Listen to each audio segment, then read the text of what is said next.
I was 15 when I noticed how frequently people's skin is described as types of food. Caramel, chocolate, coffee, tea, molasses, brown sugar. The words kept popping up as a stand-in to describe black and brown bodies, and once you notice that, you can't really unnotice it. And as it turns out, you just keep being deeply uncomfortable with the whole thing the more you notice it.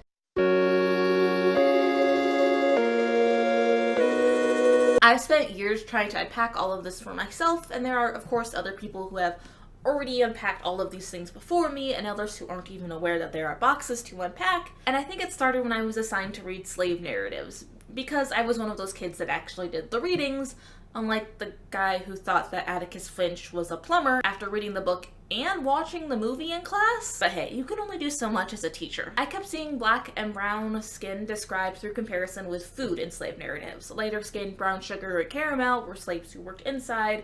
Darker skin, chocolate and molasses were slaves who worked outside. There was a class system built both on race and on colorism. And I never saw a white person who was described through comparison with food in these stories. So I kept looking. It was difficult to find white people described this way, and when I did find them, I found that these were descriptions of white women who were not described exactly in the same way, nor as frequently as black and brown people were. A lot of the time, I found that white people in literature just did not have any description for their skin tone at all, and that's how we know they're white, because writers don't feel the need to describe what is considered the default. And I mean, sure, I could describe my oldest sister as a woman with skin the color of foamed milk that has been lightly sprinkled with cinnamon, but I don't feel like I would drop that in conversation the same way that people have described my Asian and black siblings as caramel and mocha. Also, it's more than just my own personal discomfort.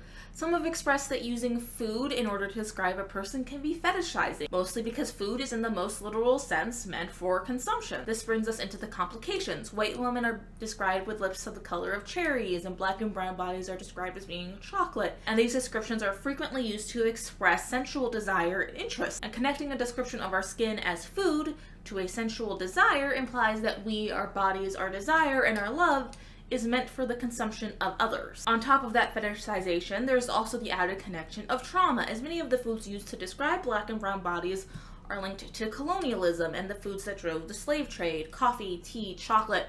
I mean, these foods still drive modern slave labor. And to be constantly reconnected to something that, while delicious, has a commodification that actively harms people because they are reserved for the consumption of the middle class can be complicated, to say the least. I mean, the constant comparison to food is dehumanizing, but it's also cliche. This is more of a problem I have as a writer who helps people edit, though.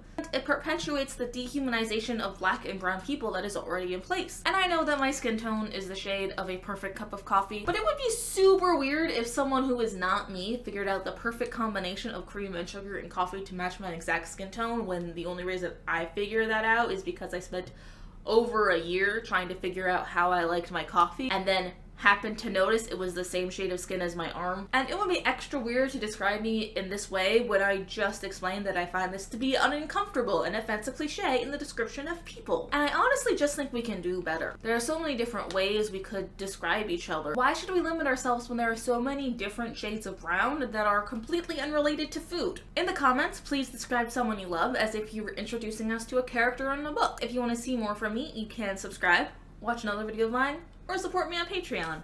And hey, I love you.